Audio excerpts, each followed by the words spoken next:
خصوصی بات چیت میں اس وقت ہمارے ساتھ نیشنل کانفرنس کے قومی ترجمان عمران نبی ڈار صاحب ہیں۔ عمران صاحب، سب سے پہلے پروگرام میں خوش آمدید۔ بجٹ اجلاس کا تیسرا دن آج لگاتار ہے اور یہ بھی آج اطلاعات موصول ہو رہی ہیں کہ وقف ترمیمی بل آج پیش کیا جائے گا۔ سب سے پہلے آپ کا کیا ری ایکشن ہے سر اس پہ؟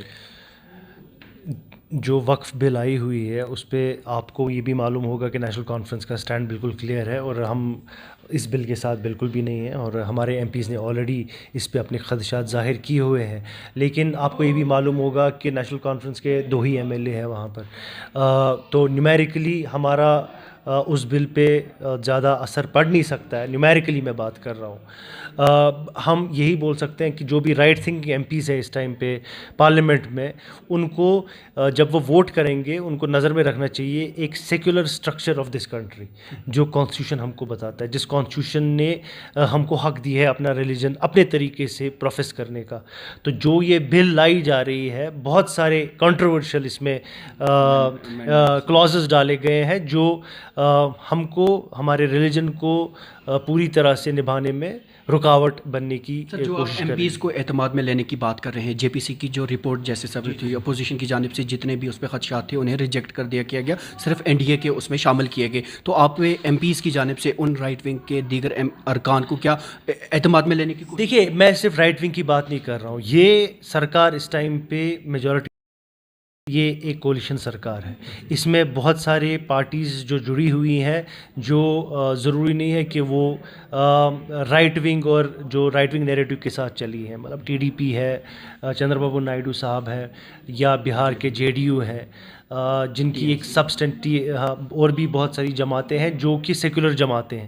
تو ہماری امیدیں، ہم ان سے ہی ان کو یہ ڈال سکتے ہیں، امیدیں کر سکتے ان کے ایم پی سے کہ ایٹ لیسٹ وہ اس بل کو پاس ہونے نہیں دیں گے، کیونکہ ان کو بھی معلوم ہے کہ یہ بل جو ہے جس طریقے سے اس کو لایا جا رہا ہے، یہ سائیڈ لائن کیا گیا جو جینون کنسرنز جو مسلم کمیونٹی نے، صرف مسلم کمیونٹی نہیں، جے پی سی میں جو اپوزیشن ممبرز تھے، آپ کو معلوم ہوگا کہ انہوں نے اپنے خدشات ظاہر کیے، جو ہندو ہیں اس میں میجورٹی آف دیم، تو انہوں نے خود بولا کہ یہ ریلیجن کے ساتھ انٹرفیرنس کے برابر ہے۔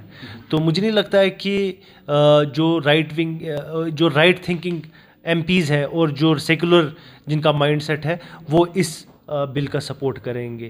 اور بالخصوص جو ہم نے بھی اس پہ بات کہی ہے، آپ نے کچھ ٹائم پہلے یہاں میر وائز صاحب، عمر صاحب بھی وہاں گئے دلی، انہوں نے بھی اس جے پی سی سے بات کی، اور انہوں نے میٹنگ جب یہ کل پرسوں اس کا رپورٹ آیا تو انہوں نے بھی جو ہے اپریہنشن ظاہر کی کہ یہ بل مسلمانوں کے رائٹس کے ساتھ برابر ہے۔ جموں کشمیر پوری انڈیا میں واحد ایسی ریاست ہے جو کہ مسلم اکثریت والی ہے۔ اب اگر یہ بل انٹروڈیوس ہو جاتا ہے، پاس بھی ہو جاتا ہے، اس کے بعد کا لائحہ عمل جموں کشمیر سے کیا جائے گا؟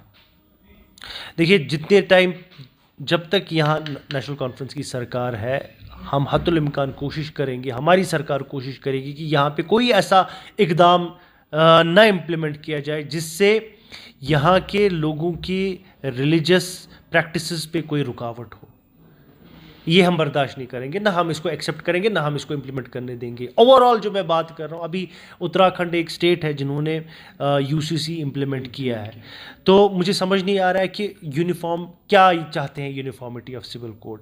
میں ایز اے مسلم، میں اپنے آپ کو الائن نہیں کر سکتا ہوں کسی اور ریلیجن کے ساتھ۔ میرا ریلیجن نے مجھے ایک ڈیفینٹ کوڈ دیا ہے، ایک ڈیفینٹ پروٹوکول دیا ہے کہ کیسے مجھے اپنے اللہ کو کیسی عبادت کرنی ہے۔ مجھے کوئی کیسے بولے گا کہ آپ کیسے کرو گے؟ وہ قرآن میں لکھا ہوا ہے، قرآن کی بات میرے لیے سب سے امپورٹنٹ ہے۔ That needs to be respected by this country as well, اور وہ ریسپیکٹ کیا ہے اس کانسٹیٹیوشن نے۔ اب دیکھنے والی بات ہوگی سر، اس میں آنے والے دنوں میں کون سی چیزیں نکل کر سامنے آئیں گے، لیکن ایک امپورٹنٹ چیز پاور کی نجکاری کو لے کر طرح طرح کی چمگوئیاں یہاں پہ ہیں، اور زیادہ تر پاور شعبے سے تعلق رکھنے والے جتنے بھی ملازمین میں ان میں یہ خدشات ہیں اور وہ احتجاج کا سوچ رہے ہیں۔ کیا کلیئرفائی کریں گے؟ دیکھیے، یہ مجھے لگتا ہے کل کلیئر ہو گیا ہے، یہ سرکار پوری کنسرنڈ ہے اور الائیو ہے ٹو دیز ایشوز.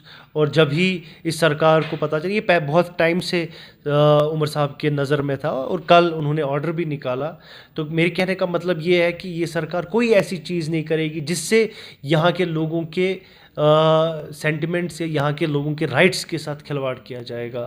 اور جیسا ہی پرائیویٹائزیشن کی بات ہوئی ہے، مجھے لگتا ہے کہ یہ سرکار اس چیز کو ایکسیپٹ نہیں کرے گی، اور جو کل آپ کے سامنے نظر میں آیا، اور جو اب امپلائیز ایسوسیشن نے بھی ایکسیپٹ کیا، ایکنالج کیا، انہوں نے اب کینسل ہی کیا اپنا پروٹیسٹ، بیکاز ان کو بھی لگا کہ ایسا کچھ ہونے والا ہے نہیں ہے، یعنی کہ انہیں اعتماد میں لیا جا سکتا ہے. At the same time sir 3 March سے بجٹ اجلاس جموں کشمیر کی اسمبلی کا شروع ہوگا، اور یہ بھی اطلاعات ہیں کہ اسی میں بزنس رولز بھی متعین کیے جائیں گے. تھوڑا خلاصہ کرنا چاہیں گے کس طرح کے امینڈمنٹس ہوں گی؟ دیکھیے، میں I am not privy to ابھی کہ یہ سارے ابھی فارمز اور جو بھی رولز وغیرہ ہے یہ اسپیکر صاحب کے آفس میں ہے، تو اونلی ہی کین آنسر کہ کیا اس میں نئی ڈیولپمنٹ ہو سکتی ہے. تو میں بس یہ بولوں گا کہ یہ سرکار انشاءاللہ وہ ہر کوئی کام کرے گی جس سے یہاں کے لوگوں کو فائدہ پہنچے. لوگوں کی ایکسپیکٹیشنز اور لوگوں کے مسائل حل کرنے کی راہ ہموار ہوگی. بالکل، اس کے لیے گورنمنٹ سینٹرل نہیں، اس کے لیے سینٹرل گورنمنٹ کو بھی اپنے جو ہے ایک جو ان کی پرومسز ہیں ان کو پورا کرنا پڑے گا. ریاستی درجے کی بحالی، بالکل، جب تک کیونکہ یوٹی اور اسٹیٹ ہوڈ میں کام کرنے میں زمین آسمان کا فرق ہے. آپ کبھی خیر کبھی آنریبل ایم ایل اے سے بھی ملتے ہوں گے، آپ ان سے بھی پوچھ رہے ہیں اور وہ بھی آپ کو بولتے ہیں کہ کتنی پریشانی ہوتی ہے. تو بالکل یہ ایک امپورٹنٹ ایسپیکٹ ہے. یہاں اگر ہم کو لوگوں کو صحیح معنوں میں راحت پہنچانی ہے، اس کے لیے اسٹیٹ ہوڈ کا بحالی بہت ضروری ہے. اکثر لوگ یہی سوال پوچھتے ہیں، وعدے کیے تھے پورے کب ہوں گے، پورے کب ہوں گے؟ کیا دیکھیے، ہم نے وعدے کیے ہیں، ہم ہر کوئی وعدہ پورا کریں گے. ابھی 3 مہینے کا ہی وقفہ ہوا ہے. ہم گزارش کرتے ہیں لوگوں سے کہ ان کو بھی تھوڑا بہت صبر کرنا چاہیے اور سمجھنا چاہیے ہم کن سرکمسٹنسز میں کام کر رہے ہیں، آگے سے سرکار کا کیسا ایٹیچیوڈ ہے. اور یہ ہماری جدوجہد، عمر صاحب کی جدوجہد کنٹینیوس، وہ کوئی ایسا پلیٹ فارم نہیں چھوڑتے جہاں پر وہ یہاں کے لوگوں کی جو اسپائریشنز ہیں اور ان کی نیڈس کی بات نہیں کریں گے. چیزیں اتنی آسان نہیں ہیں سرکار کے لیے، چیلنجز ہیں. میں آپ کو بول رہا ہوں، اگر عمر صاحب کے پاس اس ٹائم پہ سرکار میں اگر جو خزانہ ہے اگر ہوتا تو بہت ساری چیزیں ہو گئی ہوتی، لیکن خزانہ خالی ہے اس ٹائم پہ.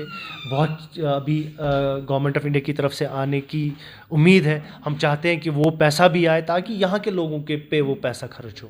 ایک چیز اور کہی گئی تھی کہ جب بھی ہم دور اقتدار میں آئیں گے ہم اکاؤنٹیبل بنائیں گے ہر ڈپارٹمنٹس کو، ہر ان چیزوں کو. اس ضمن میں کوئی چیز؟ بالکل، یہ اسی ضمن میں ہم نے اپنا سی ایم پرائیویٹ سیکریٹریٹ بھی اسٹارٹ کیا ہے، جو رابطہ آفس ہے. رابطہ آفس کا کام ہی یہی ہے کہ اگر کہیں پر کسی کی سنوائی نہیں ہوگی، کسی ڈی سی آفس میں، تحصیلدار کے پاس یا کہیں پر بھی، اس کا ایک ڈائریکٹ جو سی ایم صاحب کے ساتھ کنٹیکٹ ہے وہ ہے رابطہ آفس. وہاں پہ ہمارے مدثر شہمیری صاحب ہیں.